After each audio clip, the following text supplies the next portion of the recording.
Assalamualaikum warahmatullahi wabarakatuh. Perkenalkan, nama saya Rizky Danan Pratama.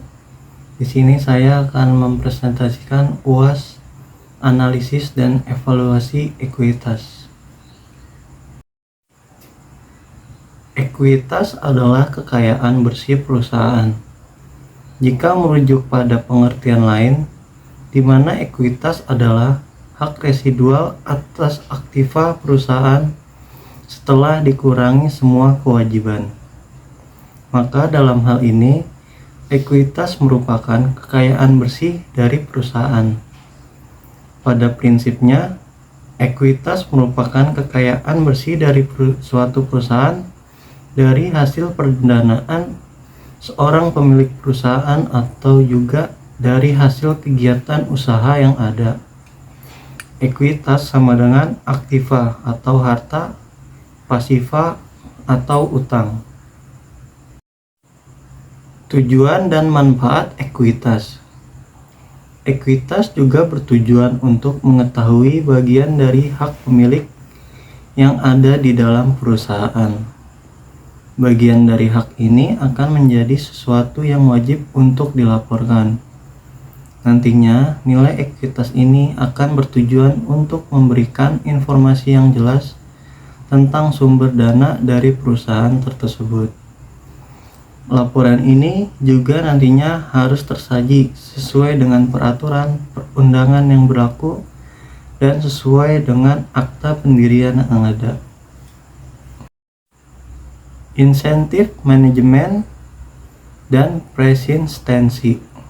Yang pertama, analisis harus mengakui insentif bagi manajer terkait dengan laba. Lalu yang kedua, menciptakan cadangan untuk dapat digunakan pada periode dengan laba rendah di masa depan. 3. Mengendalikan dan mengawasi kinerja. 4. Menyadari adanya potensi manajemen laba dan bahkan salah saji. Selanjutnya, insentif manajemen dan persistensi. Analisis harus mengakui insentif bagi manajer terkait dengan laba. Hal ini menciptakan cadangan untuk dapat digunakan pada periode dengan laba rendah di masa depan.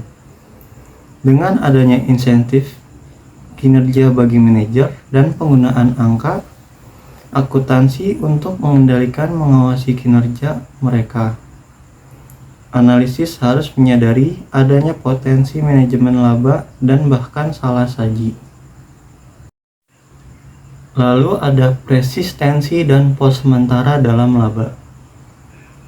Penyusunan ulang dan penyesuaian laba untuk penelitian ekuitas bergantung pada pemisahan komponen laba yang stabil dan bertahan dengan komponen acak sementara. Bagian penting dalam analisis adalah menilai daya tahan komponen keuntungan dan kerugian dalam laba. Lalu ada analisis dan interpretasi pos sementara.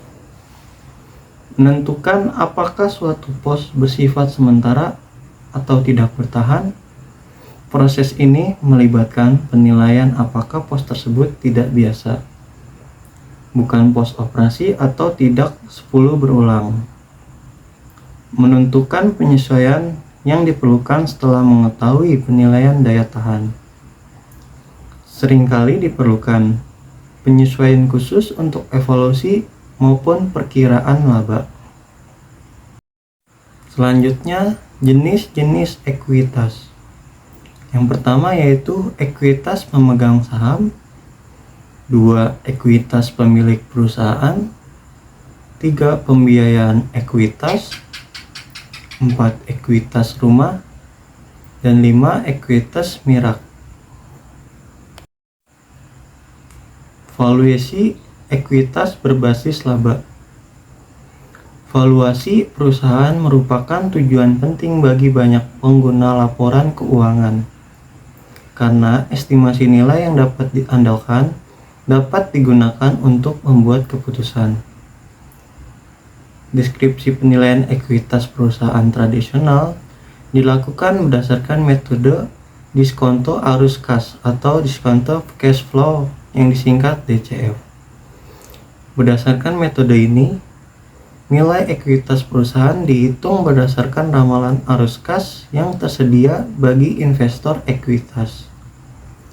Ramalan ini lalu diskonto menggunakan biaya modal perusahaan.